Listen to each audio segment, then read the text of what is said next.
Welcome to the Military Situation Room. In the last 24 hours, tensions between the United States and Iran have reached critical levels. President Trump just issued a direct military threat to Tehran. Protesters are being killed in the streets. The region is on the brink. What's really happening? Let's break it down. Here's what went down in the last 24 hours. Nationwide protests have erupted across all 31 Iranian provinces. People are hitting the streets demanding change. The Iranian currency has collapsed and the economy is in shambles, but here's where it gets serious. Trump posted on Truth Social at 3 a.m. warning that if Iran shoots and kills peaceful protesters, the United States of America will come to their rescue. We are locked and loaded and ready to go. That's not diplomatic language, that's a direct military warning. Iran's Foreign Minister Abbas Araghchi fired back, saying their armed forces are on stand by and know exactly where to aim in the event of any infringement of Iranian sovereignty. This is a powder keg ready to explode.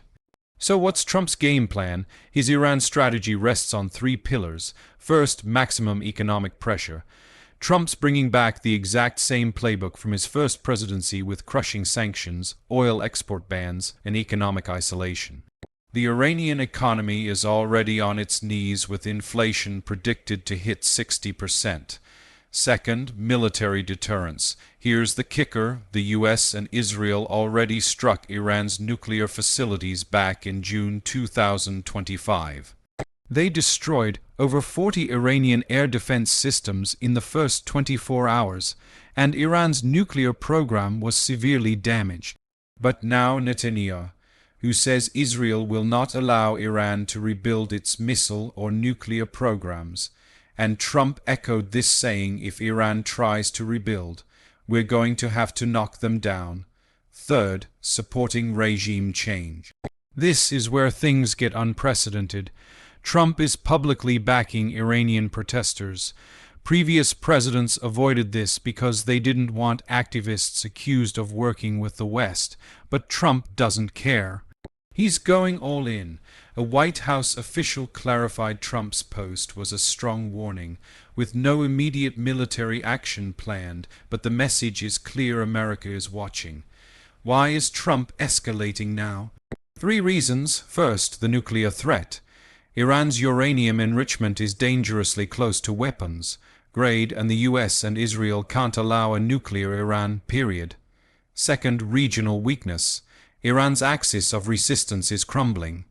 Hamas leadership has been eliminated, Hezbollah is weakened, and Syria's Assad regime fell. Iran has never been more vulnerable. Third, the perfect storm. The protests, economic collapse, and military weakness are all happening simultaneously. Trump sees an opportunity to fundamentally change Iran without a full-scale invasion. This isn't just about stopping nukes, it's about dismantling Iran's entire regional power structure. So what's coming?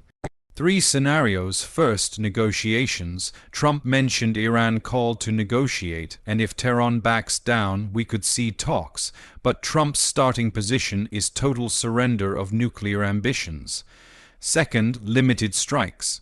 If Iran cracks down violently on protesters or tries rebuilding its nuclear program, expect precision strikes. Not a full invasion, but targeted hits on nuclear facilities, missile sites, and leadership. Third, regime collapse. This is what Trump really wants: maximum pressure until the regime collapses from within. The protests continue, the economy implodes, and the Iranian people overthrow the government themselves. One international relations researcher warned that any US strike would likely be designed to topple the Islamic Republic entirely. We're witnessing potential regime change in real time.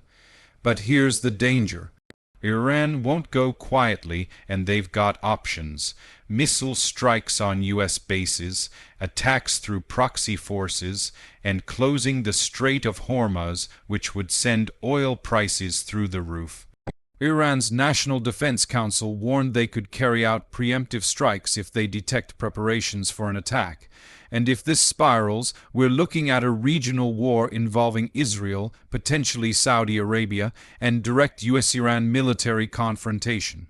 The whole Middle East could ignite. Bottom line, Trump is betting he can break Iran without breaking the bank on another Middle East war. He's using protests, sanctions, and the threat of force to achieve what Bush and Obama couldn't, which is regime change in Tehran. But the next 72 hours are critical. Will Iran crack down violently? Will Trump follow through on his threats? Will the protesters succeed? One thing's certain, the Middle East will never be the same. This is just the beginning. That's the situation from the military situation room. If you want to stay ahead of breaking military and geopolitical developments, smash that subscribe button and hit the notification bell. Drop a like if this analysis helped you understand what's really happening. And share this with anyone who needs to know the truth about US-Iran tensions. We'll keep you updated as this crisis unfolds. Stay informed, stay alert.